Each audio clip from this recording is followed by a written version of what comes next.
I think that's one of the things in America that's been talked about for a long time, and it's always been bubbling under, is the connection between hip hop and drum and bass. And I think it's, in England, I think a lot of the drum and bass DJs came out of hip hop and they were frustrated with not being respected in England as hip hop artists, so they sort of formed their own music as drum and bass. And here I think it's sort of the reverse thing, that hip hop is established, so that a lot of hip hop artists are sort of skeptical of drum and bass. The hip hop community wasn't messing with jungle or didn't want to deal with it because they considered it in America, some like white ravers sniffing K, getting high type thing.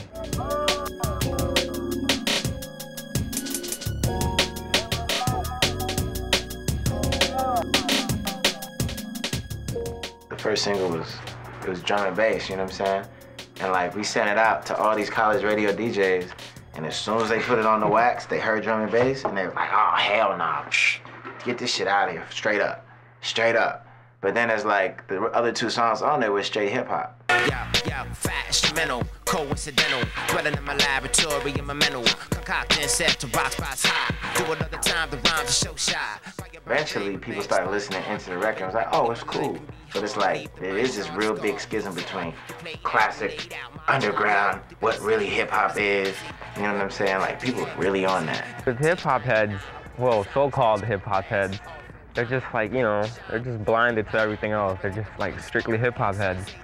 But if they were hip-hop heads, you know, they'd be open-minded to different stuff. If they were real hip-hop heads, because that's how I got into hip-hop. It was like a new sound, it was street, it was underground, and it was something new, you know? So I was just like, bam, hip-hop. And that's how I got into drum and bass. I was like, what the fuck is this shit? And some more underground stuff, and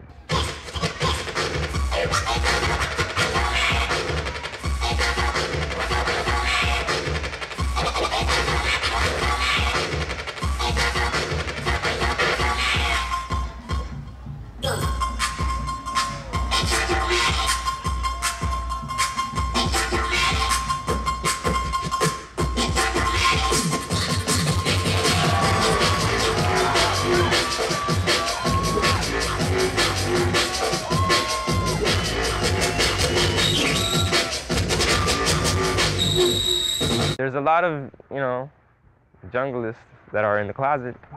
They don't want to come out, but it's okay, man. Jungle is pride. You know, the hip-hop influence and all that is good.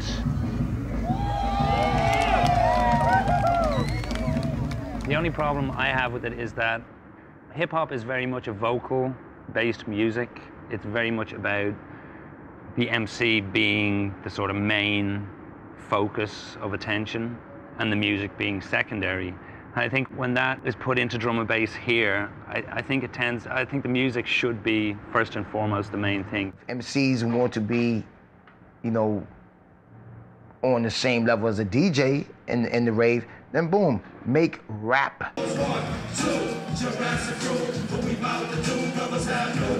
With drum and bass, it's really the DJ's in charge, and you need to work with the DJ, and you need to big the DJ up and big the music up, and then get the crowd going, and then do your lyrics. Sometimes you don't even have to say anything, except, who wants to reload? It's not supposed to be a forum for someone to get on the microphone and talk about like what they think about politics.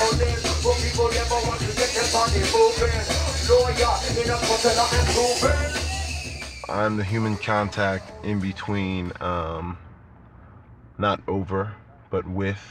I don't like when the guy sits there and is like, blah, blah, blah, blah, blah, blah, blah, blah, on here like GQ, like, says a couple words and then chills out.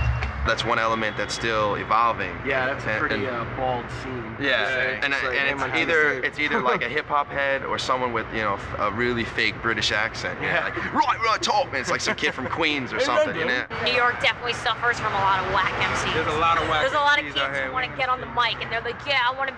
They think it's like open mic. That's the They just get on and it's like the worst. It's like, some kid asked me, you played last week and some kid's like, yeah, let me get on the mic. I'm like, do you think like when I was starting out, I just came with my records and was like, yo, let me get on that, let me get on. It's like, you know, practice, go home, practice. Just because you think you got skills and you just got to practice and bring a tape to somebody, you know what I'm saying? You got to do what a DJ does, make a tape, give it to a promoter, be like, you know, whoop me.